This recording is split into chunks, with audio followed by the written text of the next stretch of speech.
और अंगरचना भी किसकी हो? तो कहते हैं कपड़ों की अंगरचना नहीं होती, भगवान के शरीर पर कपड़े नहीं लगाने के, वुलन की अंगरचना नहीं होती, ऊन भी नहीं लगाने की, दूसरा कोई कॉटन भी नहीं लगाने का, इधर उधर की चीजें नहीं लगाने की, इधर उधर के कलर नहीं लगाने के। या तो होगी अंगरचना सोने की या चांदी की, हीरे की, माणिक की, मोती की, अन्य अन्य रत्नों की, और इन किसी से भी ना हो तो फिर अंगरचना होगी पुष्पों की, सुगंधित पुष्प। इसके सिवाय किसी चीज की, कोई डुप्लीकेट वस्तु की, कोई आर्टिफिशियल ऑर्नामेंट्स की कोई अंगरचना नहीं होती। भगवान को कोई आर्टिफिशियल ऑर्नामेंट चढ़ाना ही नहीं होता।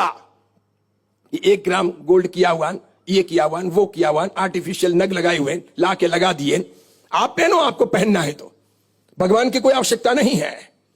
सबसे सस्ता, सबसे सरल फूलों की अंगरचना।